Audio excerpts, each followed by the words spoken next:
ng Charity Sweepstakes Office o PCSO na edited ang larawan ng Lotto winner na kumuha ng kanyang premyo sa PCSO main office. May sagot din ng PCSO sa napapansin ng ilan na tila sunod-sunod daw ang nananalo sa Lotto. Nasa frontline ng balitang yan, si Camille Samonte. Ito ang picture ng Lotto winner na pinagpipiestahan ngayon sa internet. Ang maswerteng betor, kulay orange ang buhok. Ang kanya namang suot na damit, palda, sombrero, face mask at sunglasses. Mukhang ipinatong lang. Mismo ang PCSO ang nagpost niyan sa kanilang Facebook page. Ayon sa PCSO, mahigit 43 million pesos ang napanaluna ng 47 anyos na housewife mula sa San Jose del Monte, Bulacan sa 642 Lotto noong December 28. Nakunan ang litrato na yan nang kubrahin niya ang kanyang premyo sa PCSO main office sa Mandaluyong. Ang litratong yan, nabusisi sa pagdinig ng Senate Committee on Ways and Means, Public Order and Dangerous Drugs kaugnay ng iLotto. Umami naman si PCSO General Manager Mel Robles na edited nga ang picture pero totoong tao raw ang nanalo. Meron po nagreklamo sa amin one time, we covered the face, yung damit naman po ay nakilala. So, nagreklamo siya, sana naman daw po, wag ipakita naman po yung damit. So, yan. So, yan ang naging issue ngayon dahil yung picture daw edited, pinatong lang, something like that, pinalitan yung damit, nilagyan ng mask o whatsoever. So, ang nangyari dyan, ang paliwanag ni Mel Robles ng general manager, kasi pinalitan daw, nung una daw kasi, na batiko sila kasi privacy nilabas nila before. So ngayon, ginawa na nila ng paraan para hindi lumabas yung identity. Kasi ang nangyari doon, tinakpan nga yung muka, tapos yung damit naman, pareho. Ibig sabihin, nakilala pa rin kung sino yung nanalo. So kinatok-katok ng kapitbahay. Si kapitbahay. Parang obligado kang magbigay eh. Di ba ganun doon eh? Hindi, alam mo, totoo lang ha. Segue muna tayo ng konti. Ganyan ang mga kapitbahay, no? Tsaka mga kamag-anak. Pag nakita ka nagbabakasyon, doon sila biglang magme-message sa'yo, oh, kamusta ka na? O, alam mo ba yung pinsan mo dito? Tapos na sa pag-aaral. Kaya lang, alam mo, nagkasakit bigla. Para bang feeling nila, you're obligated to help them because you're blessed. Walang biro. Alam mo kaya nga bakit ko nasabi? Kasi every time nagbabakasyon kami ng Mocha Girls, buti na lang ako walang kamag-anak eh. I mean, meron ako kamag-anak pero walang akong kamag-anak na malakas na loob na mangutang sa akin o manghingi. Dahil alam nila isasagot ko. Yari sila. Pero pag kami nagbabakasyon ng Mocha Girls, natatakot silang naiinis nga sila pag pinipicture ako sila nagsha-shopping eh. Bakit? Kasi yung mga kamag-anak nila biglang magme-message, biglang sasabihin na kesyo nanghihiram, nangungutang, lahat na. As if kala mo na nanalo sila ng sweepy stick, di ba? Ganun eh. Pagka may ugali tayo mga Pilipinong ganun eh, tanggalin nga natin yung ugali natin ganun. Na pag pinagpala yung mga kamag-anak natin, parang feeling natin, obligadong pagpalain din tayo nila. Kagaguhan po yun, ha? Hindi po totoo yun, ha? So, magtrabaho kasi kayo, sabi ni Diego Latigo. Ande, alam mo kung bakit? Kultura na kasi ng Pilipino yan, eh, di ba? Pagka umalis ka ng bansa, kultura, kailangan may pasalubong. Kapag wala, masamang ugali mo. Tata, di ba? Oo, galing ka sa bakasyon, wala ka malang pasalubong, sama ng ugali mo. Hindi mo asawa, hindi mo naman kapamilya. Para bang obligado ka pa magbigay ng pasalubong? Oo, kailangan, kagaling ka sa bakit wala kang pasalubong? Asama na ugali mo, ang damot mo. Ganun eh, madamot ka pag di ka nagbigay, tama. O pag di ka nagpautang, galit. Parang kasalanan mo talaga. Oh, mga buraot. Tama, Diego Latigo, mga buraot ang tawag doon. Kaya nga, alam nyo, kaya tinatakpan dito sa PCSO yung muka. Okay, siguro, kasi may napanood ako, alam nyo yung gold. Ito naman tayo sa gold. Meron kasing yung meron na namang kwento-kwentuhan na galing pa daw sa Biblia na nandito daw yung parang mga lugar na kung saan may gold.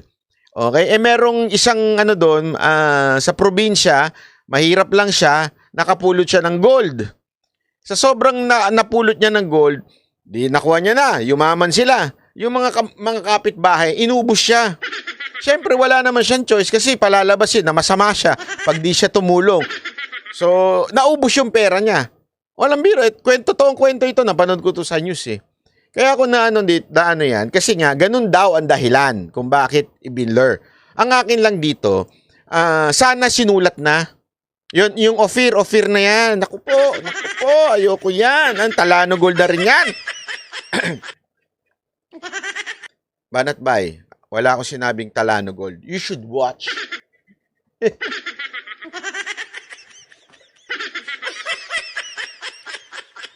Anyway, eto lang. Sana sa PCSO, lesson na ho sa inyo ito. Next time, ilalagay nyo dyan. Edited for the purpose of the security of the person or the winner. Diba? Dapat ilagay nyo doon. Para hindi na kayo pagpiestahan. Kasi pinagpiestahan tuloy kayo eh.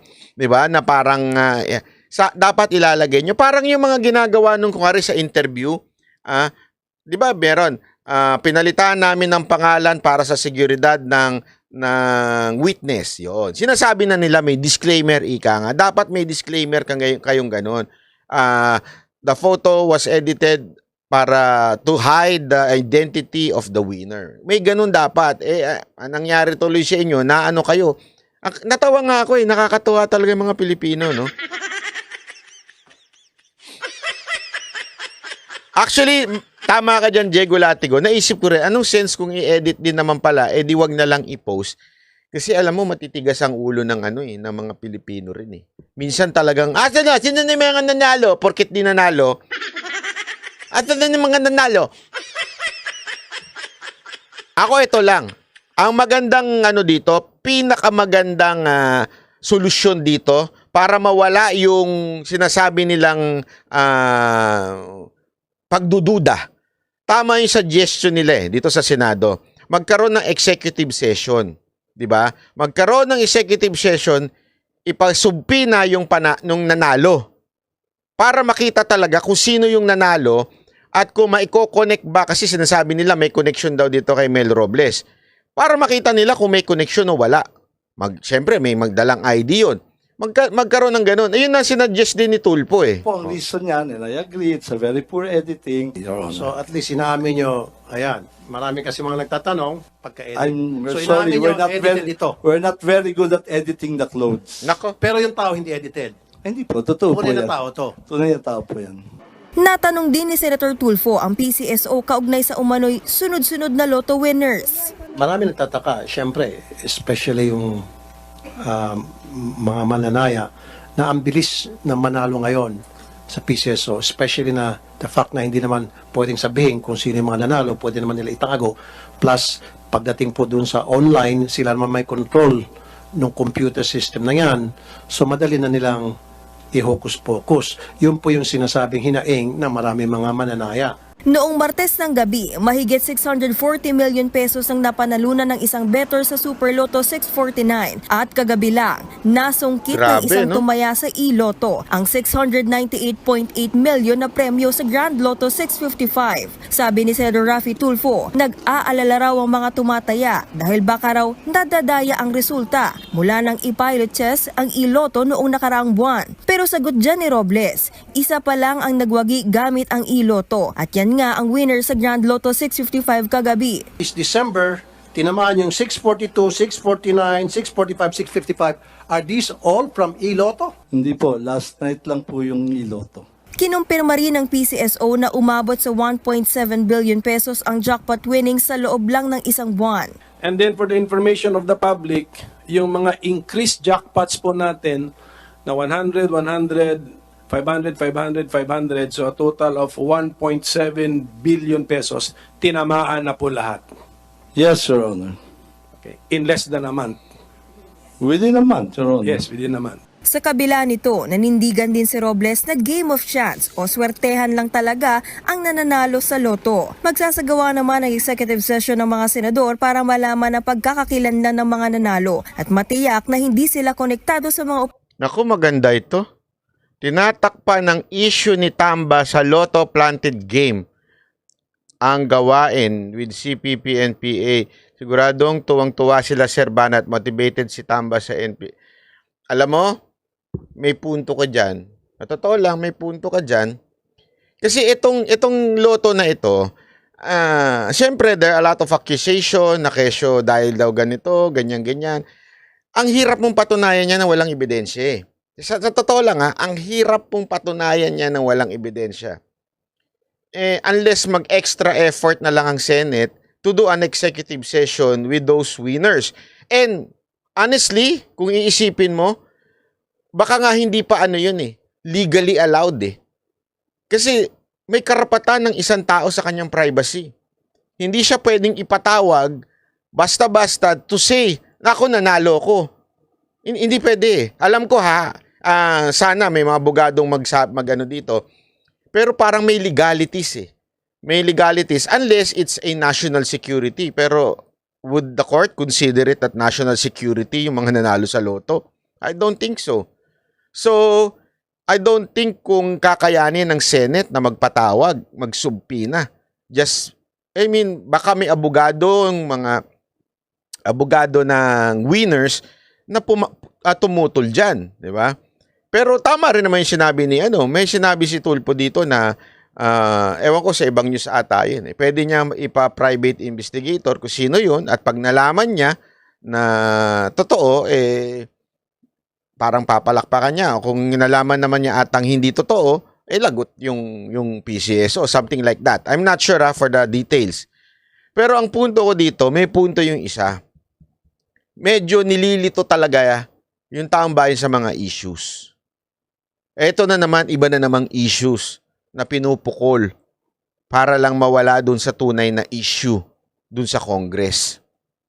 Tandaan ninyo while they were talking about this, they are still continuing the PI, alam niyo yung PI, People's Initiative, to remove the power of the Senate in changing the Constitution. Hindi yung tumitigil tuloy-tuloy. So, ibig sabihin, are they trying to distract the Senate or the people from the real issue na hindi ko naman sinasabing hindi importante ito. Importante rin ito. Pero mas importante ang baguhin ng konstitusyon na kung saan ang magdidesisyon ay isang tao. Napaka masalimuot nun. Imagine if that power, isang tao lang magdidesisyon ng kagustuhan niya. Again, tragic yan. Kaya dapat mapagmatsyag tayo. Huwag lang tayo basta-basta, sige, tayo. Okay yan, bantayan natin. Walang problema, bantayan natin yan. Go. Pero wag tayong talon lang ng talon. Alam mo yung parang, hindi, ito na issue ng buhay ko. Boomblog ko, 3 oras ito. Ang problema niyan, nagsalita both parties editor, itong senator, at saka yung editor, yung PCSO. Ako, sana, Senator Rapi at Senator Coco, ituloy nyo sana yung executive.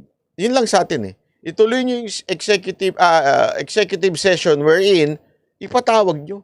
Try your best na mapatawag po yung winner. Pero kasi may mga natanong ako, mukhang mahirap ipatawag yung winner. May karapatan siyang itago yung yung identity niya Walang batas na nagsasabing kailangan ko i-reveal yung identity ko pag nanalo ko. Walang batas na ganun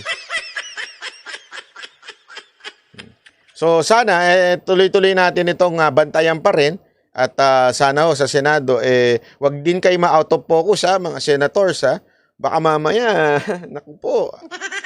Hindi kasi nagtataka talaga ako Ibantakin mo, sabi na ni Marcos, hindi yan, hindi priority yan. Tapos sabi niya ni Marcos, itigil na yan, ano yan, divide the nation. May pagganyan-ganyan pa. Tapos, eto si Tamba, ay si Tamba Luslos, tuloy-tuloy. Kapal na mukha, no? Bakit ganun? Dikdikin pa ho natin tong kay, yun ang importante dito, yun ang more than anything else.